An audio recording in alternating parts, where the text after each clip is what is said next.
Well, the GTA is still under a special weather statement issued by Environment Canada, warning of snow and strong winds. For a closer look, let's say good morning to Dave Phillips, senior climatologist for Environment Canada. You are in Barrie, where you are laughing at us that we're talking about 2 to 4 centimeters, and I haven't heard anyone complain about it yet. But it's a big deal here. But out in Barrie, getting a good amount. Oh, absolutely. And Kitchener-Waterloo had 35 centimeters of snow. So people were buried in it, digging out and pushing, shoveling and plowing it.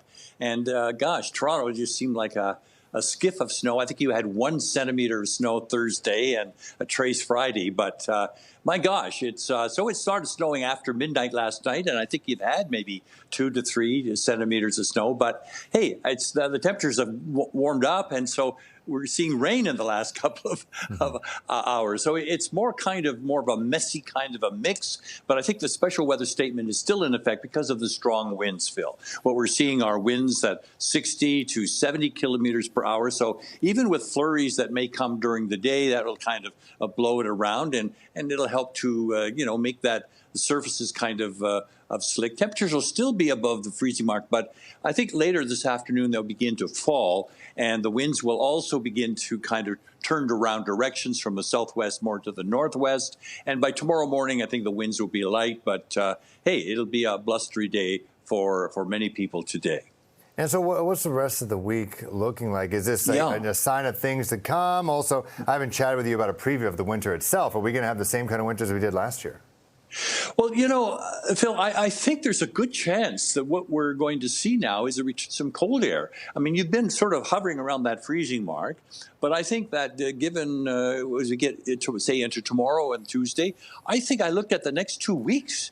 Phil, I don't see a melting temperature. And I think any precipitation that falls will be the white stuff, not the liquid stuff. So, I mean, we know that the cold air has arrived. It's a new month tomorrow, a new season, and hey, it looks like new weather. I mean, we're actually going to be into the winter-like weather. Now, hey, you're not going to get me maybe to give a fearless forecast about the white Christmas, but Phil, we've had in the last 7 years, you only had 2 white Christmases, one last year, but only 2. But I'm going to bet a few loonies on the fact that this cold air is going to stay, and is going to be through the month of December. We think that our models are showing December is going to be a cold month.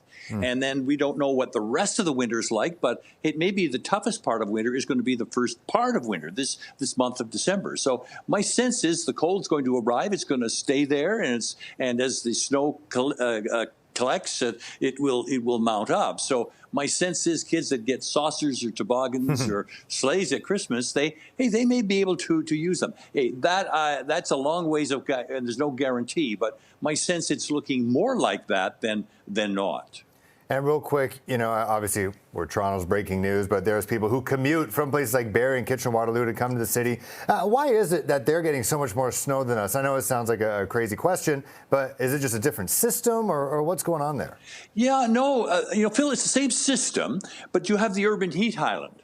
And, even just a 1 degree temperature can make the difference between whether you've got rain or snow. So the city creates its own weather because of the heat. Then also because, hey, where you're getting the lake effect snow, the lakes are like a hot tub, Phil. I mean, you get that cold air that comes across water that, I mean, it's not swimmable, but it's inviting sometimes, and that creates that lake effect snow engine. And so till those lakes freeze over, that's always going to be locally grown snow. This is not snow coming from Colorado or elsewhere. This is our own backyard kind of snow. So we can see that continuing until it kind of the lakes begin to cool off, and that difference between the air and the water is not so great. All right, yeah, made in Canada snow. That's what we want in this economy. All right, Dave Phillips, senior climatologist, Environment Canada. Thanks so much, appreciate it, and have fun digging yourself out. Maybe you have neighbors who can help you, or nieces or nephews or kids. Thanks so much. Thank you, Phil. Bye-bye now. Well, Toronto Police sending a warning message. Winter weather has started to blow into our region, albeit 2 to 4 centimeters. The roads are expected to be slippery and snow-covered throughout the morning and the day. Slow down. Drive to the weather conditions, and of course, stay safe.